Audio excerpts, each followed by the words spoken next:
The year was 1892. Silver Creek lay nestled between the rolling plains and the imposing Black Hills, a place where hope and hardship walked hand in hand. The wind carried whispers of both opportunity and broken dreams across the dusty streets. For some, this remote settlement represented a fresh start. For others, it became their prison. Have you ever wondered what you would sacrifice to survive?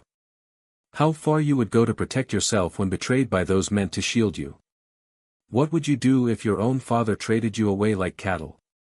This is the story of Evelyn Harper, a young woman whose life changed forever when her father made a deal with the devil. But it's also about an unexpected alliance that would transform her fate. In the shadows of Silver Creek, where prejudice ran as deep as the nearby river, an unlikely hero emerged. Not with guns blazing or grand declarations, but through quiet acts of courage that would challenge everything the town believed about strength, dignity, and love. If you value stories of resilience against impossible odds, hit that subscribe button now. These forgotten tales from the West deserve to be heard, and I promise this one will stay with you long after it ends. Dawn broke over the Harper homestead like it did every day, indifferent to the struggles beneath it. Evelyn Harper rose before the sun, her slender fingers already cracked from years of labor beyond her 17 years. The small mirror in her room reflected a face too serious for her age, eyes that had witnessed too much hardship, yet still held a flicker of defiance. Her mother's death 5 years earlier had left a void that echoed through their small cabin. Catherine Harper had been the family's heartbeat. Her lullabies and the scent of lavender she somehow managed to grow in the harsh climate were now just memories Evelyn clung to during the coldest nights. The garden required constant attention, a daily battle against the unforgiving soil. Yet Evelyn found peace in coaxing life from the reluctant earth. Each sprouting vegetable represented a small victory against the circumstances fate had dealt her. Samuel Harper had once stood tall among the homesteaders of Silver Creek. Now he was a shell, hollowed out by grief and filled back up with whiskey. His weathered hands, once strong enough to break wild horses, now trembled as they reached for the bottle each morning. "Pa, I've mended your shirt for tomorrow," Evelyn said, placing the garment beside him at the table. Samuel barely nodded, his eyes fixed on the pile of notices from the bank. Each one represented another step toward losing everything. "The Millers need help with their washing. I'll be bringing in some extra money this week," she added, not expecting gratitude but hoping for some acknowledgement. In town, folks spoke of Evelyn in hushed tones, admiring her resilience while pitying her circumstances. "That Harper girl," they'd say, carrying the weight of that whole farm on her shoulders while her father drowns himself. At night, after her chores were done, Evelyn would sometimes sit on the porch steps and gaze at the distant lights of Silver Creek. She'd imagine different lives, as a schoolteacher perhaps, or married to a kind man who spoke to her with respect. These dreams sustained her through the hardest days, though she kept them locked away, afraid that voicing them might make them dissolve like morning mist. The Frontier Saloon served as Silver Creek's beating heart, a place where fortunes changed hands over cards and futures were decided between shots of whiskey. Samuel Harper had avoided it for years after Catherine's death, but desperation had a way of changing a man's habits. That Thursday evening, Samuel hunched over his third drink when Jeremiah Boone claimed the chair across from him. Boone wasn't from Silver Creek, nobody knew exactly where he hailed from. He appeared in town periodically, leaving behind whispers of violence and fear. "Heard the bank's about to claim your land, Harper," Boone said, his voice like gravel underfoot. Samuel stared into his glass. "What's it to you? Maybe I can help with that problem." Boone's eyes gleamed with calculation. "I've been looking to settle down. Need someone to keep house." Samuel's brow furrowed. "I ain't selling. Not talking about buying your land." Boone leaned forward. "Talking about your daughter." The proposition hung in the air between them, vile, unthinkable. Yet Samuel didn't immediately refuse. The banker had given him until the end of the month. After that, they'd have nothing. $500, Boone continued. Enough to clear your debts and start fresh. She'll be provided for. Federal clothed. She's my daughter, Samuel whispered, but the words lacked conviction. And you're a dead man walking without this deal. Boone pushed a stack of bills across the table. Think of it as a marriage arrangement. Without the ceremony. Evelyn couldn't sleep that night. Something about her father's demeanor when he returned home, the way he avoided her eyes, had set her nerves on edge. When the murmur of male voices reached her from the front room well past midnight, curiosity pulled her from bed. She's a good girl. Hard worker, her father was saying, his words slightly slurred. I don't care about her work ethic, came the reply, a voice that sent chills down Evelyn's spine. She pressed closer to the wall, straining to hear. Deal's done, Harper. I've paid. I'll collect her tomorrow. The floorboard creaked beneath Evelyn's foot. The voices stopped. She retreated to her room, heart hammering against her ribs. Her father had sold her, traded her away to clear his debts. That night, as moonlight cast silver shadows across her small room, Evelyn wept silently into her pillow. Not for the loss of her freedom, but for the death of the last shred of faith she had in her father. Dawn arrived with cruel indifference. Evelyn had packed her few belongings, her mother's hairbrush, a faded photograph, 2 dresses, and the book of poetry she'd received on her 12th birthday.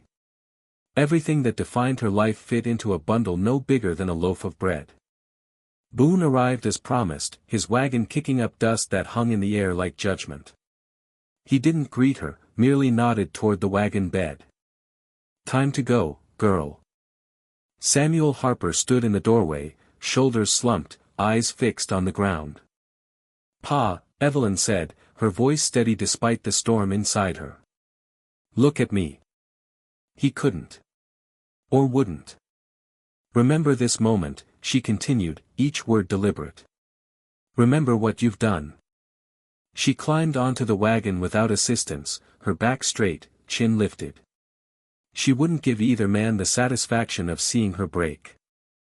As the wagon pulled away, Samuel Harper raised his hand in a half-hearted wave. Evelyn didn't wave back. The road ahead stretched before her, leading to a future she hadn't chosen. Boone's cabin sat isolated on the outskirts of Silver Creek, far enough from town that screams wouldn't carry. The structure was crude but solid, a testament to its owner's utilitarian nature. No decorations softened its appearance. No garden brightened its surroundings. It was a shelter, nothing more. You'll cook. Clean. Mend, Boone instructed as he unloaded supplies. You'll speak when spoken to. Evelyn absorbed her new reality in silence. The cabin's interior was as sparse as its exterior, a table, 2 chairs, a cookstove, and a single bed. Her stomach tightened at the sight of that bed. I sleep there, Boone said, following her gaze. You'll make a pallet by the stove. Small mercies, Evelyn thought, though she kept her face impassive. Days blurred together in a monotonous rhythm of chores and silence. Boone left at dawn and returned at dusk, expecting meals ready and the cabin in order. He rarely spoke, but his presence filled the small space like smoke, choking, inescapable. At night, Evelyn would lie on her pallet, listening to Boone's heavy breathing from the bed, and plan impossible escapes. Where would she go? Who would help her? In Silver Creek, a woman alone had few options, and fewer friends. Beyond the boundaries of Silver Creek, where the forest reclaimed the land, lived a man the townspeople called the Ghost. His true name was Wicasa, though few bothered to learn it. He moved through the landscape with the silence of someone who belonged to it, his presence noted mainly by those who feared what they didn't understand. Wicasa had once been respected among his people, a skilled hunter and storyteller whose voice carried weight in tribal councils. Now he lived alone, an outcast from both worlds, carrying the weight of a past that followed him like a shadow. The settlers of Silver Creek crossed to the other side of the street when they saw him coming. Mothers pulled children close. Men rested hands on pistols. Their fear amused him sometimes, these people who claimed to tame the wilderness yet jumped at shadows. Have you ever been judged not for your actions but for who you are? Have you felt the sting of being feared simply for existing? This was Wicasa's daily reality. If you're finding value in these forgotten stories of the West, take a moment to like this video and leave a comment about a time when appearances deceived you. Your engagement helps these important histories reach more people. Wicasa first noticed the young woman at the stream that cut through the valley. She moved differently than before, her shoulders hunched, her movements quick and nervous, like prey aware of predators. He recognized the signs of someone living in fear. He had seen her in town occasionally over the years, noted her kindness toward an elderly Lakota woman once when others had turned away. Now she lived in the cabin of the man with cold eyes, the one who spoke with his fists when words failed him. Wicasa understood captivity. His people had been forced onto reservations, their freedom exchanged for survival. But this girl's cage was different, invisible yet just as confining. For 3 days, he observed her routine, the early morning trips to the stream, the hanging of laundry, the careful way she watched the sun's position to ensure she was home before the man returned. He saw the fading bruise on her cheek when the wind blew her hair back. Wicasa had learned long ago not to interfere in the affairs of white settlers. Their problems were not his concern. Their justice was not his to deliver. Yet something about this young woman's quiet dignity stirred memories of his sister, lost to the same kind of cruelty years before. The river offered Evelyn her only moments of peace. Away from the cabin's oppressive walls, she could breathe. Could remember who she was beyond Boone's possession. That evening, as the sun bled into the horizon, she scrubbed Boone's shirts with such force her knuckles split and bled, tinting the water pink. 6 weeks had passed since her father had traded her away. 6 weeks of surviving one day at a time. A sound, subtle, like a shift in the wind, made her freeze. She wasn't alone. Slowly, she turned, expecting Boone's looming figure. Instead, she found herself looking at a Lakota man standing several paces away. She had seen him in town before, always at a distance, always alone. Fear fluttered in her chest, not because of who he was, but because any interaction could mean punishment if Boone discovered it. "I should go," she said, gathering the wet clothes. The man didn't speak. Didn't move closer. Instead, he knelt and placed something on a flat rock beside the river, a small purple wildflower, before backing away. Evelyn stared at the offering, this small burst of color in her colorless existence. A simple gesture that acknowledged her humanity when she'd begun to forget it herself. Her hand trembled as she reached for the flower. When she looked up to thank him, the man was already walking away, disappearing into the trees like mist. That night, she pressed the wildflower between the pages of her poetry book, a small act of defiance, a secret Boone couldn't take from her. The next day, she returned to the river earlier than usual. He was there, sitting on a boulder, whittling a piece of wood with practiced hands. He didn't look up when she approached, but she knew he was aware of her presence. "My name is Evelyn," she said, her voice rusty from disuse. Speaking felt dangerous and necessary, like standing at the edge of a cliff and feeling the urge to jump. The man continued his carving for several moments before responding. "Wicasa," he said finally, the word carried away by the river's constant murmur. No other words passed between them that day. None were needed. In the silence, something fragile took root, an understanding that transcended language. "This one heals fever," Wicasa explained, indicating a plant with jagged leaves. "This one stops bleeding." Over the weeks that followed, their meetings became a lifeline Evelyn clung to. Wicasa taught her the language of the land, how to read the clouds for coming weather, which plants healed and which harmed, how to move through the forest without sound. "Why help me?" she asked one day as they sat by the river, sharing the dried meat he had brought. Wicasa was silent for so long she thought he wouldn't answer.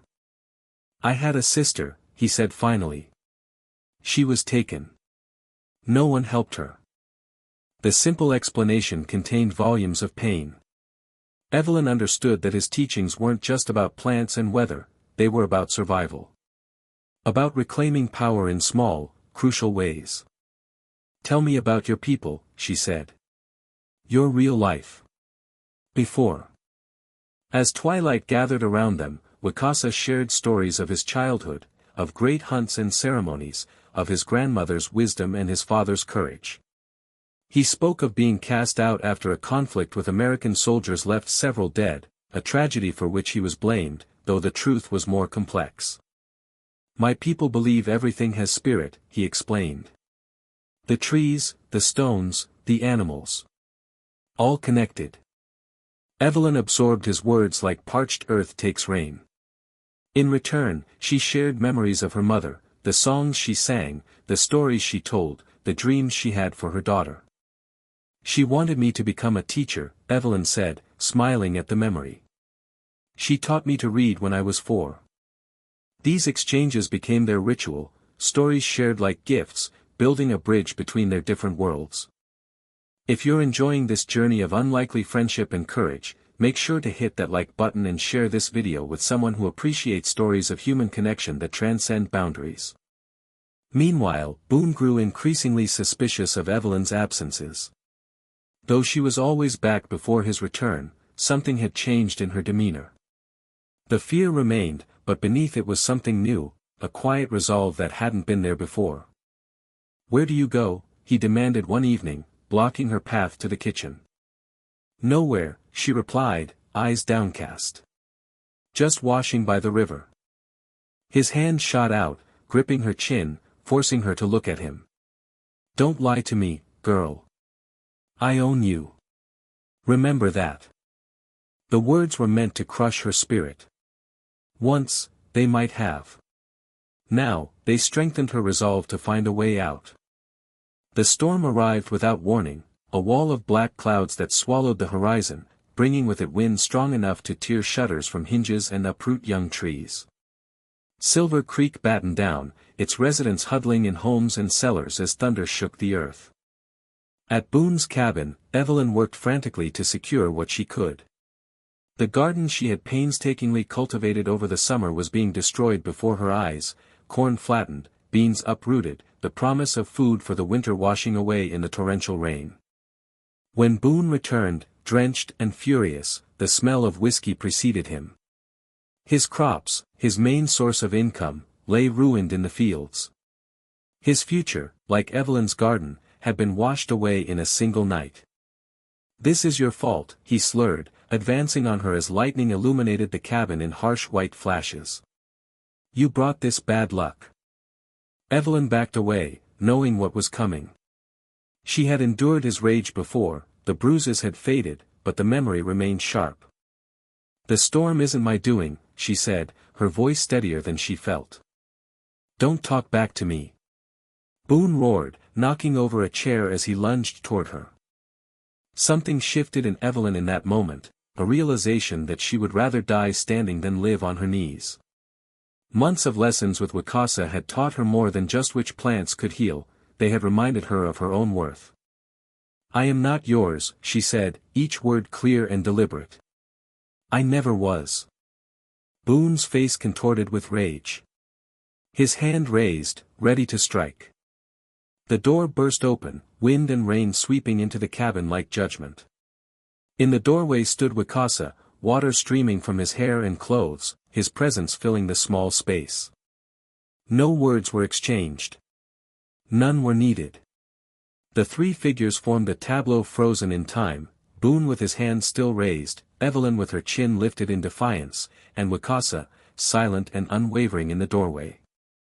Boone's eyes darted between them, understanding dawning through the haze of alcohol and anger. "You," he spat at Wicasa. "This is your doing." Wicasa remained silent, but his eyes never left Boone's. There was no fear in his gaze, no uncertainty, only a calm resolve that seemed to fill the room like smoke. Boone's hand lowered slowly. For all his bluster and cruelty, he recognized something in Wicasa's stance, not a threat of violence, but a promise of protection that would not waver. "Get out," Boone finally said, his voice hoarse. "Both of you." Get out. Evelyn didn't hesitate. She grabbed her bundle, always kept packed, always ready, and moved toward the door. Toward freedom. Toward a future she would choose for herself.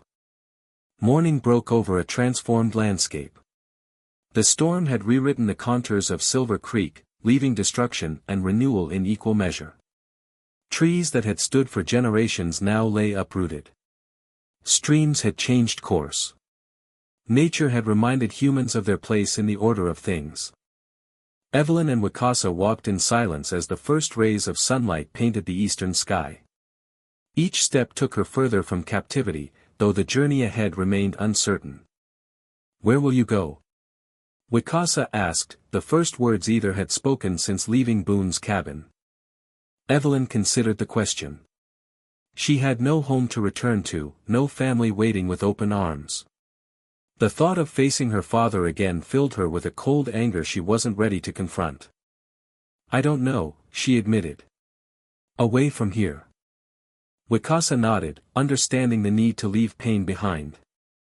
"I have a place," he said after a moment. "It's small. But safe." The offer hung between them, simple words that represented so much more. Trust. Possibility. Choice. "I would like to see it," Evelyn replied. Wicasa's home nestled against the forest edge, far enough from town to avoid unwanted attention but close enough to trade when necessary. Unlike Boone's stark cabin, this place showed evidence of care, herbs drying from rafters, pelts cured with skill, a small garden beginning to take shape. "You built this?" Evelyn asked, taking in the solid construction. "With these hands," Wicasa confirmed. "It is yours too, if you wish it." The offer contained no demands, no expectations, only the gift of shelter and companionship freely given, freely accepted. In the days that followed, they established a rhythm together. Evelyn expanded the garden, applying knowledge from both her mother's teachings and Wicasa's wisdom. Wicasa hunted and trapped, teaching Evelyn these skills as well. They worked side by side, their movements becoming a dance of mutual respect. Word reached Silver Creek that Evelyn Harper now lived with the Indian. Whispers spread like wildfire, judgment quick and harsh. Some spoke of rescue parties, of saving the white girl from a fate worse than death. Others simply crossed the Harpers off their mental ledgers, another family consumed by the harsh realities of frontier life. If this story of courage and unexpected connection has touched you, please take a moment to like this video and share it with others. These narratives of human dignity deserve to be heard. As summer yielded to autumn, Evelyn and Wicasa expanded the cabin, adding a second room that would serve as Evelyn's own space. The work was hard but satisfying, each nail driven, each log placed represented another step toward a life of her own choosing. "My father may come looking," Evelyn said one evening as they sat by the fire. "Or Boone might return." Wicasa considered this. "What would you have me do if they come?" The question surprised her. No man had ever asked what she wanted before. "I would speak to them myself," she decided. "They have no power over me now." Wicasa nodded, respecting her choice. "Then I will stand beside you, not before you." In those words, Evelyn found the difference between protection and possession, between being valued and being owned. Their relationship evolved slowly, built on foundation of mutual respect. Wicasa never presumed, never demanded. Evelyn never felt the need to shrink herself, to become less to accommodate his ego. They grew together like two trees from separate seeds, branches eventually intertwining against the sky. 5 years passed. Silver Creek grew and changed, as frontier towns do. The railroad came, bringing new faces and opportunities. Old prejudices didn't disappear, but they softened around the edges as necessity forced cooperation. Samuel Harper died during the harsh winter of 1894, alone and still carrying the weight of his betrayal. Evelyn heard the news from a trader passing through. She lit a candle for her father that night, not in forgiveness, but in acknowledgement of the complicated grief she carried. Boone left Silver Creek after the storm, moving further west in search of easier fortunes and more vulnerable prey. Stories of his cruelty followed him like shadows. Evelyn and Wicasa's homestead became known for its healing plants and Evelyn's knowledge of both Western medicine and Lakota remedies. People who once crossed the street to avoid Wicasa now made the journey to their door when illness struck. Children who had been taught to fear now listened wide-eyed as Wicasa shared stories of his ancestors. Their union wasn't recognized by any church or government, but it was blessed in ways that mattered more, by the land that sustained them, by the community that gradually accepted them, by the love they built day by day. Evelyn sometimes thought about the girl she had been, terrified and traded away like property. That girl seemed from another lifetime, though the lessons remained. She had learned that true strength rarely announced itself with violence or grand gestures. Real power lay in the quiet courage to stand firm, to choose one's own path, to see the humanity in others when the world insisted on division. Wicasa had taught her that freedom wasn't just about escape, it was about building something worth staying for. Their story wasn't the stuff of dime novels or sensational newspaper headlines. No shootouts, no dramatic rescues, no villains defeated in glorious battle. Just two people who found in each other the courage to defy expectations and create a life on their own terms. But perhaps those are the stories most worth telling, the quiet revolutions that change hearts one at a time, the small acts of courage that, gathered together over years, transform not just individual lives but the very fabric of a community. If this journey through Silver Creek's history has moved you, please subscribe to ensure you never miss these untold tales from the West. Your support allows these important stories to reach those who need to hear them most. In the shadow of the Black Hills, beneath the endless sky, Evelyn and Wicasa's legacy continued, not in monuments or history books, but in the way they changed what was possible in Silver Creek, and in the hearts of those who witnessed their quiet defiance of a world that said they shouldn't exist. And perhaps, in some small way, their story changes what we believe is possible too.